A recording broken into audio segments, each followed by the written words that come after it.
हर तरह की खबर देखने के लिए दस्तक खबर स्कोप के बारे में डिटेल बता दीजिए, किस तरह से शुरू होगा और कैसे ये चलेगा। जैसा हमने और हमारे कोलीग्स ने अभी बताया कि अभी अगर किसी को भी अगर यहाँ से कोई डायरेक्ट कनेक्टिविटी है अगर तो इंटरनेशनल एयरपोर्ट है ये, यहाँ से अगर डायरेक्ट कनेक्टिविटी है तो डायरेक्ट कनेक्टिविटी है तो कोई बात नहीं, वहाँ पे तो सीधे चले जाते हैं। लेकिन बहुत बार ऐसा होता है कि हम लोग दूसरे देशों में जाने के लिए हम लोग को किसी ऐसे बड़े शहरों में जाना पड़ता है, दिल्ली जाना पड़ता है, मुंबई जाना पड़ता है, बैंगलोर जाना पड़ता है, जहाँ से बेहतर और बेहतर कनेक्टिविटी हो। तो हम लोग क्या करते हैं, यहाँ से अगर कोई वृद्ध दंपत्ति है, कोई एक ऐसा ओल्ड कपल है जिसको अगर जाना हो विदेश जाना हो, तो क्या होता है कि वो लोग यहाँ से वो डोमेस्टिक पैसेंजर के हिसाब से वो लोग जाते हैं, दिल्ली जाते हैं। और दिल्ली जाने के बाद वो हो सकता है कि दिल्ली में टर्मिनल्स बहुत हैं, तो वहाँ पे T1 में उतरेंगे वो लोग, फिर वहाँ से वो टैक्सी करके फिर वो T3 में जाएंगे, क्योंकि इंटरनेशनल हमारा प्रभाग वहाँ पे है।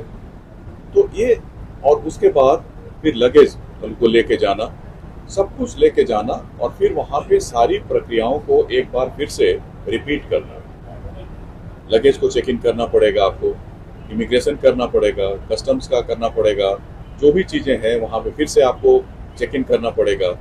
तो इन सब चीज़ों को कैसे एक सीमलेस बनाया जाए कि आपकी यात्रा यहीं से शुरू हो, यहीं पे आपका इमिग्रेशन हो, यहीं पे आपका कस्टम्स हो, यहीं पे आपका चेक इन हो, आपका बैग यहीं से, हम अगर लंदन जा रहे हैं तो हम यहीं से लंदन के लिए अपना हम फ्लाइट बुक कर सकें।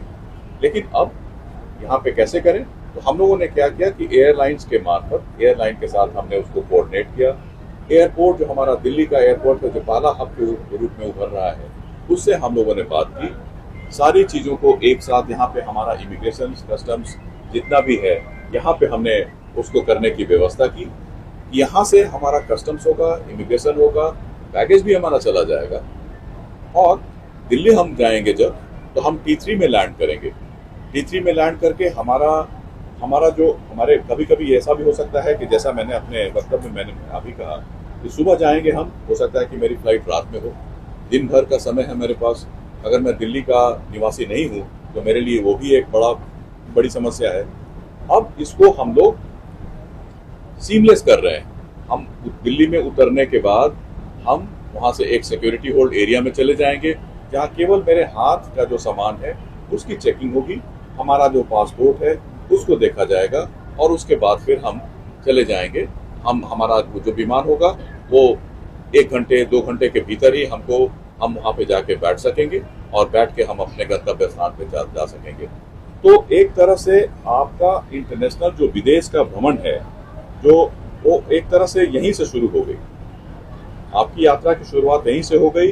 आपको दूसरा कोई भी चेक इन कोई भी वहाँ पे किसी तरह का क्लियरेंस नहीं लेना है, कोई भी वहाँ पे कस्टम्स, सारी व्यवस्थाएं यहीं पे हो जाएंगी। इससे हमारे बहुत सारे फायदे हो रहे हैं। एयरलाइंस के साथ, एयरलाइंस की जो फ्लाइट जाएगी यहाँ से, उसमें हमारे इंटरनेशनल पैसेंजर्स भी जाएंगे, हमारे डोमेस्टिक पैसेंजर्स भी जाएंगे। जो हमारे डोमेस्टिक पैसेंजर्स हैं वो हमारे दिल्ली में उतर के नीचे चले जाएंगे, अगर उनको दिल्ली जाना है तो। जो हमारे इंटरनेशनल पैसेंजर्स हैं वो सिक्योरिटी होल्ड एरिया में जाके अपने अपने एयरक्राफ्ट की तरफ, अपने अपने गेट की तरफ जाएंगे। इस हब के साथ डोमेस्टिक एयरपोर्ट भी कनेक्ट होंगे, जैसे चंडीगढ़ है या साने वाला यहाँ पे। इसमें क्योंकि ये व्यवस्था है कि आपका जो स्पोक है, जैसे अमृतसर आज स्पोक बन गया, स्पोक में भी आपके इमिग्रेशन कस्टम्स आदि की व्यवस्था होनी चाहिए। इसलिए उसका स्पोक का इंटरनेशनल होना जरूरी है, तभी तो वहां पे इमिग्रेशन होगा। तो इसलिए हम लोगों ने उसकी व्यवस्था ऐसे की है कि उसको एक स्पोक को एक हब से जोड़ा जाए, कि ज्यादा से ज्यादा एयरक्राफ्ट का हमारा यूटिलाइजेशन हो सके, हमारे एयरपोर्ट का यूटिलाइजेशन हो सके, और साथ में यात्रियों को काफी सुविधाओं को मुहैया कराया जा सके। कंपनी की फ्लाइट से भी कनेक्टिविटी होगी जी, जैसे एयर इंडिया की जाती आ गया एमिरेट्स से। ये शुरुआत है, ये छोटे छोटे हम लोग कदम उठा रहे हैं, और ये शुरुआत में हम लोगों ने कनेक्टिविटी के लिए अभी फिलहाल एक ही एक ही एयरलाइन को रखा है। क्यों रखा है? क्योंकि यहाँ से अगर एयरलाइन, बालाजी अभी हमारे साथ साथ थे, यहाँ से वो ले जा रहे हैं पैसेंजर्स को, तो उनको मालूम है कि उनको 1 घंटे के भीतर में, 2 घंटे के भीतर में इंटरनेशनल कनेक्टिविटी देनी है, तो वो कोऑर्डिनेट वो कर सके। Same airline.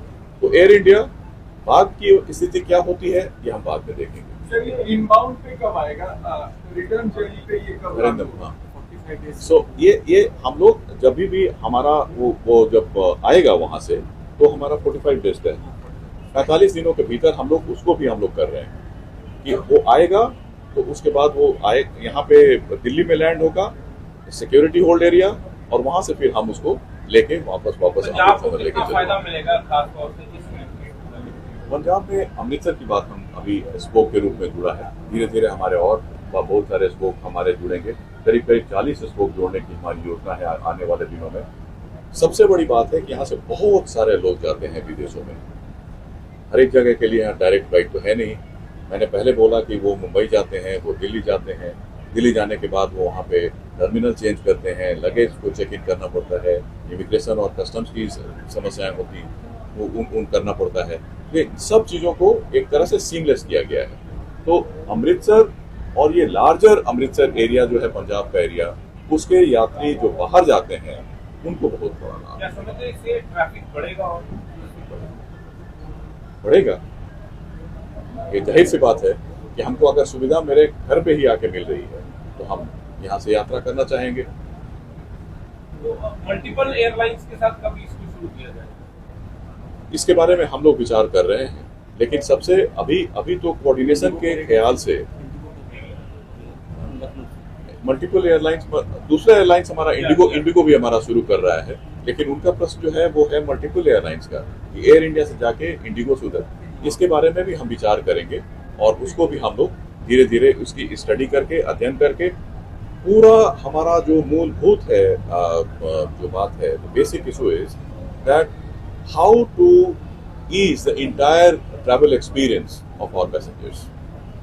तो उसको हम लोग अपने अनुभवों के आधार पर, अध्ययन के आधार पर हम लोग उसको धीरे धीरे और हम आगे बढ़ते चले जाएंगे। एयरपोर्ट आने वाले समय में इसके साथ 4 एयरपोर्ट की शिनाख्त की गई है। अभी हम लोगों ने मुंबई और दिल्ली के अलावा 2 एयरपोर्ट हम लोग और एज हब उसको डेवलप करेंगे।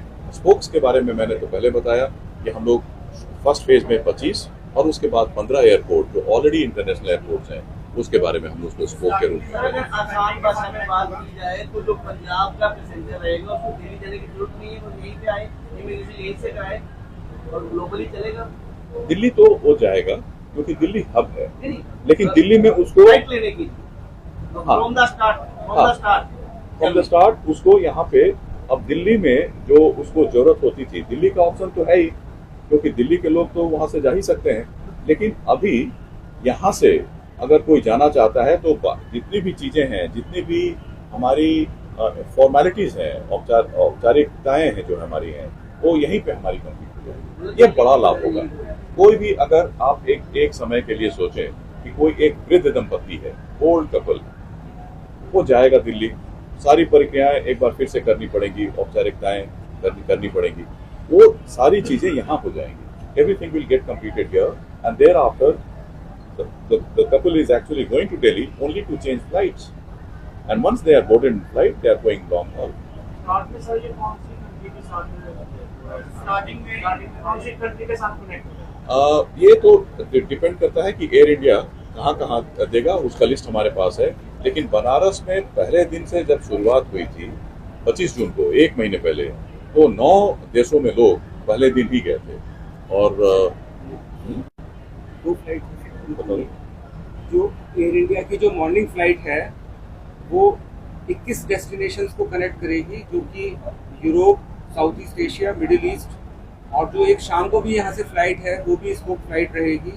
वो 22 डेस्टिनेशन जो है north America, east Asia, south east Asia, Australia और यूरोप को कनेक्ट करेगी। अभी वो धीरे धीरे अपस्केल करेंगे एयर इंडिया। वो अभी शुरू में 20 टारगेट कर रहे हैं, फिर उसको बढ़ा के 40 तक पहुंच जाएगा। हम लोगों ने एक तरह से बनारस से हम लोगों ने पहली शुरुआत की थी, उसका हमने अध्ययन किया उसके काफ़ी अच्छे परिणाम देखने को मिले हैं। लोगों में धीरे धीरे जागरूकता आई है और लोग इसको काफ़ी पसंद कर रहे हैं। संख्या भी बढ़ी है हमारे पैसेंजर्स की, तो धीरे धीरे ये गति आएगी। हम भी इसमें धीरे धीरे करके, तो उसके बाद बनारस के बाद हमारा दूसरा पड़ाव जो है इस श्रृंखला में वो है अमृतसर का। तो आज उसकी शुरुआत होगी, इसलिए मैंने बोला कि आज का दिन अमृतसर के लिए ऐतिहासिक है।